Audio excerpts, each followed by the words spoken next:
नमस्कार, मी अमित कोळेकर. तरुण भारतच्या न्यूज बुलेटिनमध्ये आपल्या सर्वांचं स्वागत. आता पाहूयात दिवसभरातील महत्त्वाच्या घडामोडी.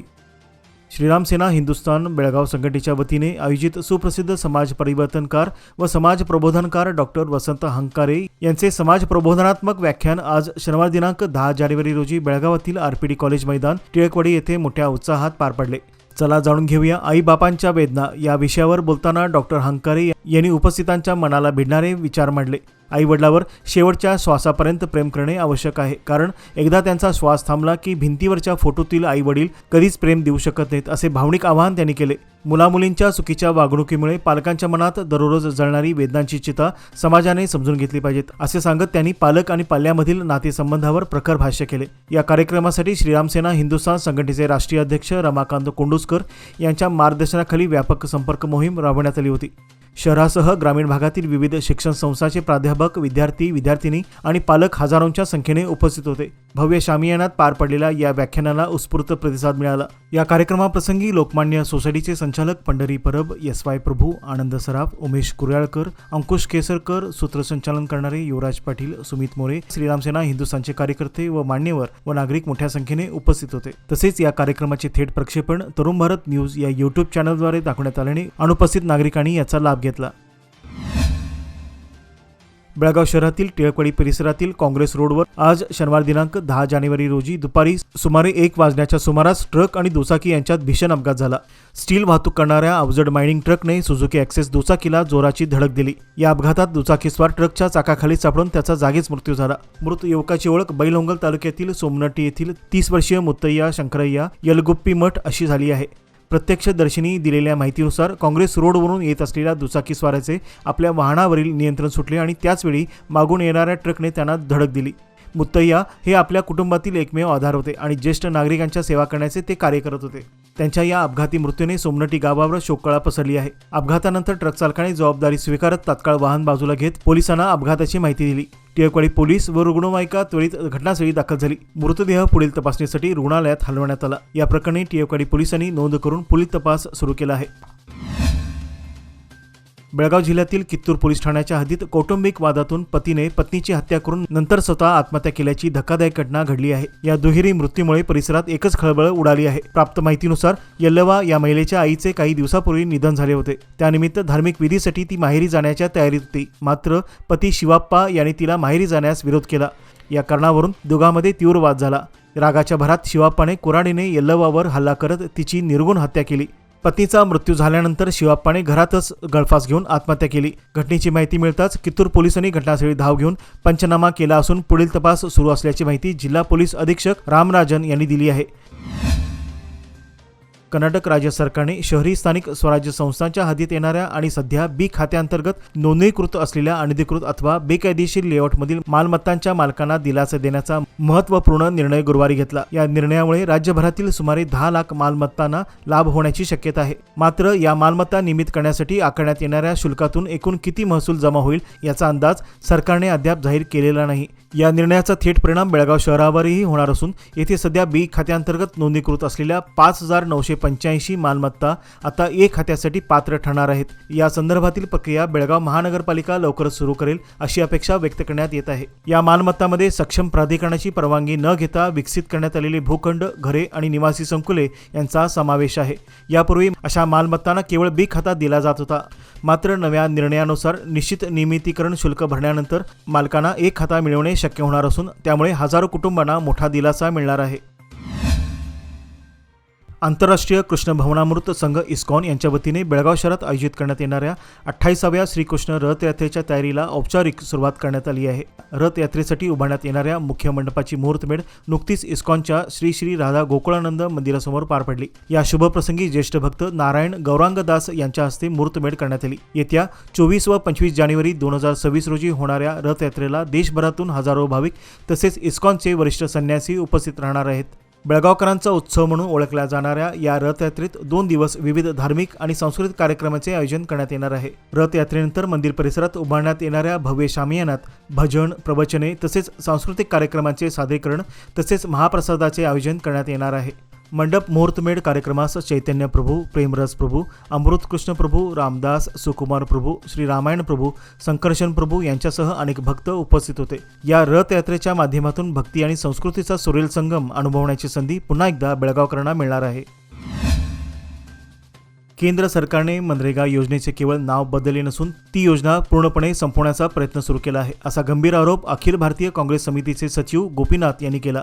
आज शनिवारी बेळगावात आयोजित करण्यात आलेल्या पत्रकार परिषदेत बोलताना त्यांनी सांगितले की गरीब शेतकरी व श्रमिकांसाठी संजीवनी ठरलेल्या मनरेगा योजनेकडे केंद्र सरकार जाणीवपूर्वक दुर्लक्ष करत असून तिचे महत्त्व कमी केले जात आहे. योजनेवरील खर्चात कपात, मजुरांना वेळेवर मजुरी न मिळणे आणि तांत्रिक अडचणी निर्माण करणे हे सर्व प्रकार हेतुपुरस्सर असल्याचा आरोप त्यांनी यावेळी केला. काँग्रेस सरकारच्या काळात मनरेगामुळे ग्रामीण भागात मोठ्या प्रमाणात रोजगार निर्मिती झाली होती, असे नमूद करत ही योजना संपवली गेल्यास ग्रामीण भारतावर गंभीर आर्थिक संकट ओढवेल असा इशाराही गोपीनाथ यांनी यावेळी दिला. बेळगाव महानगरपालिकेची सर्वसाधारण सभा येत्या सोमवार दिनांक 12 जानेवारी रोजी सकाळी महापालिकेच्या मुख्य सभागृहात आयोजित करण्यात आली आहे. या सभेची नोटीस व अजेंडा कौन्सिल विभागामार्फत मंगळवार दिनांक 6 जानेवारी रोजी सर्व अधिकारी व नगरसेवकांना पाठवण्यात आले आहेत. या सभेत 2 डिसेंबर 2025 रोजी झालेल्या मागील सभेतील कामकाजाचे वाचन करून त्यास मंजुरी देण्यासोबतच स्मार्ट सिटी योजनेअंतर्गत कलामंदिर परिसरात उभारण्यात आलेल्या बहुमजली व्यापारी संकुलाच्या लिलावासंदर्भात महत्त्वाचा निर्णय अपेक्षित आहे. तसेच पूर्णत्व प्रमाणपत्र नसलेल्या नव्या इमारतीसाठी मालमत्ता कर आकारणी व वीज मीटर कनेक्शन, मुचंडीमळा, हुलबत्ती कॉलनी व शास्त्रीनगर येथील नाल्यांच्या स्वच्छतेचा प्रश्न, अस्थि प्रणालीतील सर्व्हर डाऊन, सदाशिवनगर व रुक्मिणीनगर स्मशानभूमीचा विकास आदी मुद्द्यावर चर्चा होणार आहे. याशिवाय प्रभाग क्रमांक 6 मधील 24 तास पाणी पुरवठा योजनेसाठी करण्यात आलेल्या खोदकामाबाबत, भटक्या कुत्र्यांची समस्या व एबी सेंटर, बंजारा समाजासाठी 14 गुंठे जागा मंजुरी, देवराज अरस कॉलनीतील पायाभूत सुविधा, कर वसुलीतील अडचणी तसेच महांतेश नगर येथील भाजी मार्केटच्या बांधकामावरही सविस्तर चर्चा केली जाणार आहे. पतंगाने मला काय शिकवलंय सांगू? वर जाता जाता दोर सुटू देऊ नका.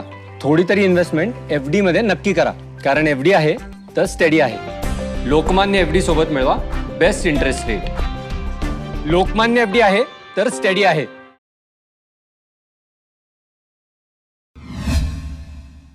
आज शनिवार दिनांक 10 जानेवारी रोजी बेळगाव उत्तरचे आमदार आसिफ सेठ यांच्या हस्ते पशुपालन व पशुवैद्यकीय सेवा विभाग बेळगाव येथील उपसंचालक प्रशासन कार्यालय परिसरातील कॉन्क्रीट रस्त्याच्या कामाचे उद्घाटन करण्यात आले. या कार्यक्रमास उपसंचालक प्रभारी डॉक्टर आनंद पाटील, तालुकास्तरीय मुख्य पशुवैद्यकीय अधिकारी डॉक्टर एच.के. यरगट्टी, उपसंचालक कार्यालय व पशु रुग्णालयातील अधिकारी, कर्मचारी वर्ग तसेच नागरिक मोठ्या संख्येने उपस्थित होते. सदर रस्ता परिसरातील सुविधा वाढवून वाहतूक अधिक सुलभ करण्यास उपयुक्त ठरणार आहे. बेळगाव महापालिकेचे आयुक्त कार्तिक यांचे बनावट व्हॉट्सअप अकाउंट तयार करून सायबर चोरट्याने उपआयुक्त उदयकुमार तलवार यांच्याकडे थेट 50,000 रुपये पाठवण्याची मागणी केल्याचा धक्कादायक प्रकार समोर आला आहे. चोरट्याने आयुक्तांचा फोटो डीपीला लावत मी सध्या मीटिंगमध्ये आहे, तात्काळ 50,000 या खात्यात जमा करून स्क्रीनशॉट पाठवा असा संदेश व्हॉट्सअपवर पाठवण्यात आला. मात्र उपआयुक्त तलवार यांना संशय आल्याने त्यांनी लगेच या क्रमांकावर कॉल केला. कॉल न उचलता मी मीटिंगमध्ये आहे असं उत्तर त्यांना देण्यात आलं. त्यानंतर त्यांनी थेट आयुक्त कार्तिक यांच्याशी वैयक्तिक मोबाईलवर संपर्क साधला असता हा प्रकार फसवणुकीचा असल्याचं स्पष्ट झालं. घटनेची गंभीर दखल घेत उदयकुमार तलवार यांनी बेळगाव सीईएन पोलीस ठाण्यात तक्रार दाखल केली असून सायबर गुन्हे शाखा या बनावट खात्यामागील व्यक्तीचा शोध घेत आहेत. बोरगाव नगरपंचायतीच्या अध्यक्षपदासाठी 19 जानेवारीला निवडणूक कार्यक्रम जाहीर झाला आहे. या दिवशी अध्यक्षपदाची निवड केली जाणार आहे. निवडणूक अधिकारी म्हणून निपाणीचे तहसीलदार सुरेश मुंजे हे उपस्थित राहतील. 19 रोजी नगरपंचायतीच्या कार्यालयात ही निवडणूक होणार असून अध्यक्षपदासाठी मागासवर्गीय जाती हे आरक्षण आले आहे. 2.5 वर्षाच्या कालावधीसाठी आलेल्या या आरक्षणात पहिल्यांदा अध्यक्ष म्हणून पिंटू कांबळे यांची 23 ऑगस्ट 2024 रोजी बिनविरोध निवड करण्यात आली होती. त्यांच्या राजीनाम्यानंतर 19 जानेवारीला अध्यक्षपद निवड होणार आहे. 19 रोजी सकाळी 10 ते 12 पर्यंत अर्ज भरणे तसेच 12 ते 12:30 पर्यंत अर्ज छाननी, 12:30 ते 1 पर्यंत माघार व दुपार 1 नंतर अध्यक्षपद जाहीर होणार आहे. निपाणी शहराच्या विकासासाठी नगरोत्थान योजना पोषक ठरत असताना केवळ श्रयवादाच्या लढाईमुळे योजनेतील कामांना मुहूर्त मिळेना अशी स्थिती बनली आहे. नगरोत्थान योजनेच्या 4थ्या टप्प्यातील 24.10, 7.25 आणि सामान्य निधीतील सुमारे 2,70,00,000 रुपयांची कामे मंजूर होऊनही अद्याप सुरू झालेली नाहीत. सदर कामांची वर्क ऑर्डर देऊन 6 महिने उलटले तरी प्रत्यक्षात कामाला सुरुवात झाली नसल्याने शहरवासियांमधून नाराजी व्यक्त होत आहे. बेळगावातील पै वाईब फाउंडेशनने झाडाजवळ टाकलेल्या देवदेवतांच्या फोटो फ्रेम्स संकलित करून त्यांचे विधीपूर्वक व सन्मानपूर्वक विसर्जन केले. धार्मिक भावना जपत आणि पर्यावरणपूरक दृष्टिकोन ठेवत हा उपक्रम राबवण्यात आला. सदस्यांच्या मदतीने फ्रेम्समधील काच, लाकूड, कार्डबोर्ड व खिळे वेगळे करण्यात आले. देवतांची छायाचित्रे पुरोहितांच्या हस्ते विधीपूर्वक दहन करण्यात आली. काच पूर्ण वापरासाठी तर लाकूड व कार्डबोर्ड इंधनासाठी दान करण्यात आले. या उपक्रमात संस्थापक संचालिका रक्षा यू यांच्यासह आशा जनगौडा, मेघा दुदामी, विजय कणेरी व शिवानंद हिरेमठ आदी उपस्थित होते. नको असलेली देवतांची छायाचित्रे रस्त्यावर किंवा झाडाजवळ न टाकता श्रद्धेने व योग्य पद्धतीने विसर्जन करावे असे आवाहन फाउंडेशनने नागरिकांना केले आहे. गतवर्षी हुक्केरी तालुक्यात मोठ्या प्रमाणात राजकीय घडामोडी घडल्या. संपूर्ण वर्षभर वेगवान घडामोडीने वातावरण चांगलेच तापले होते. या चर्चेचा अंत हुक्केरी ग्रामीण विद्युत सहकारी संघाच्या निवडणूक निकालाने लागला. तालुक्यातील जनता कत्ती घराण्याच्या पाठीशी असल्याचे अगदी ठळकपणे निकालाच्या माध्यमातून स्पष्ट झाले आहे. मात्र आता हे नवे वर्ष जणू निवडणुकीचा आखाडाच ठरणारे असल्यामुळे पुन्हा निवडणुकीच्या चर्चेला उधाण आले आहे. बेळगाव डिस्ट्रिक्ट बॉडी बिल्डर असोसिएशनतर्फे आयोजित मच्छेश्री फिट प्रो क्लासिक 2026 या जिल्हास्तरीय शरीरयष्टी स्पर्धेत पॉलिहायड्रॉन जिमचा व्यंकटेश तहसीलदारने उत्कृष्ट शरीरयष्टी व सादरीकरणाच्या जोरावर विजेतेपद पटकावले. तसेच फिट प्रो टॉप 10 या जिमस्तरीय विशेष स्पर्धेत फिट प्रो जिमचा शुभम चौगुले विजेता ठरला. ही स्पर्धा जिजामाता चौक, गणपती गल्ली, मच्छे, बेळगाव येथे उत्साहात पार पडली. स्पर्धेचे आयोजन फिट प्रो फिटनेस स्टुडिओ आणि फिट प्रो न्यूट्रिशन यांच्या संयुक्त विद्यमाने करण्यात आले होते. स्पर्धा 7 वेगवेगळ्या वजनी गटामध्ये घेण्यात आल्या असून जिल्ह्याच्या विविध भागातून मोठ्या संख्येने स्पर्धकांनी सहभाग नोंदविला होता. बक्षीस वितरण समारंभास माजी जिल्हा परिषद सदस्य रमेश गोरल, आंतरराष्ट्रीय पंच अजित सिद्धनावर यांच्यासह अनेक मान्यवर उपस्थित होते. याचबरोबर आजचे बातमीपत्र येथे संपले. अधिक माहिती आणि ताज्या घडामोडीकरता पाहत रहा तरुण भारत न्यूज चॅनल. तसेच आमच्या चॅनलला लाईक, शेअर आणि सबस्क्राईब करायला विसरू नका. विश्वासार्ह बातम्यांसाठी दररोज वाचा दैनिक तरुण भारत. धन्यवाद.